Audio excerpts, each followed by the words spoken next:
नमस्कार, मैं रवीश कुमार। ट्रंप ने ईरान से 2 शब्दों में कह दिया, बिना शर्त सरेंडर। ये 2 शब्द लिखने से पहले ट्रंप ने खुद भी सरेंडर कर दिया।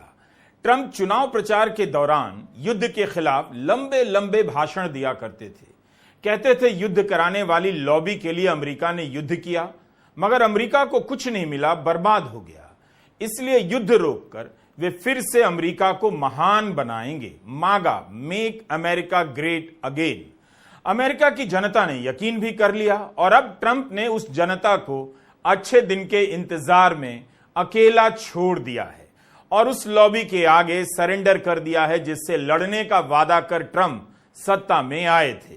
ट्रंप की भाषा अमेरिका के लिए अनजान नहीं, लेकिन ईरान को लेकर जिस तरह से उन्होंने लिखा है उस भाषा में अभी तक नेतन्याहू ही बोल रहे थे। वैसे भी जब से ईरान पर इस्राएल ने हमला बोला है, ट्रंप की भाषा में यह छटपटाहट नजर आने लगी थी कि वे इस्राएल के पक्ष में उतरने के लिए कुलबुला रहे हैं, मगर बोल नहीं पा रहे हैं। ट्रंप कहां से चले थे, कहां पहुंचने जा रहे हैं, 2015 के उनके एक इंटरव्यू से समझ सकते हैं। गार्डियन अखबार को उन्होंने इंटरव्यू दिया था। ट्रंप को यह याद दिलाने की जरूरत है कि उन्होंने 2015 में इराक के संदर्भ में कहा था कि इराक में हमने सद्दाम हुसैन को हटा दिया, लेकिन मुझे नहीं लगता कि उससे कोई मदद मिली। जिन लोगों पर सदियों से तानाशाह शासन कर रहे हैं, हम उन्हें बता रहे हैं अपना देश कैसे चलाएं। इराक आज बर्बाद हो चुका है और ईरान और आईसिस उस पर कब्जा करने वाले हैं। हमें अपना देश बनाना है। हम दूसरे की जमीन पर जाकर राष्ट्र निर्माण का काम कर रहे हैं। अमेरिका पर इसकी वजह से 19 ट्रिलियन का कर्ज हो गया है।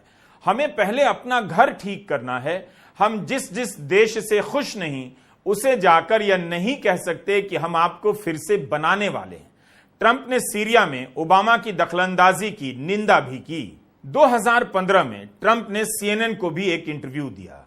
इसमें भी ट्रंप यही दोहराते हैं कि लीबिया, इराक, मध्य पूर्व सब तबाह हो चुका है। अमेरिका ने इनके साथ युद्ध करके कुछ भी हासिल नहीं किया। अगर मध्य पूर्व में गद्दाफी और सद्दाम हुसैन सत्ता में होते तो स्थिति बेहतर होती। सद्दाम हुसैन के बारे में ट्रंप कहते हैं वह भयानक शख्स था, लेकिन आज की तुलना में तब की स्थिति बेहतर थी।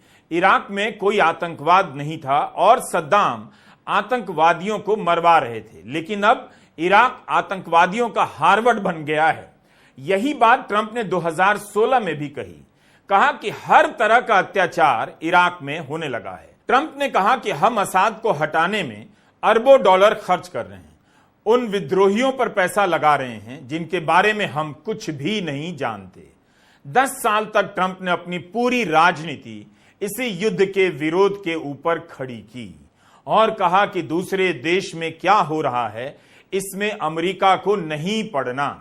अमेरिका की सेना का इस्तेमाल होता है, टैक्स पेयर का पैसा बर्बाद होता है। 2024 के चुनाव प्रचारों में युद्ध को रोकने और खत्म करने का मुद्दा बहुत बड़ा बन गया। ट्रंप ने कहा कि वे युद्ध को रोक देंगे, अमेरिका में अच्छे दिन आएंगे, लेकिन सब उल्टा होता हुआ दिखने लगा है। 13 जून से 17 जून के बीच ट्रंप ने तेजी से अपने समर्थकों से लेकर अमेरिका को समय दिया कि उन्हें पहचान लें, ट्रंप को पहचान लें। अंत में अपने समर्थक मीडिया, प्रभावशाली वक्ताओं की बातों को ठोकर मारते हुए बिना शर्त सरेंडर की चेतावनी जारी कर देते हैं। ट्रंप का यह ट्वीट कि बिना शर्त सरेंडर कई तरीके से पढ़ा जाना चाहिए, इसमें उनका भी सरेंडर दिखता है। ट्रंप केवल ईरान से सरेंडर करने के लिए नहीं कह रहे, बल्कि अपने प्रभावशाली समर्थकों से भी सरेंडर करने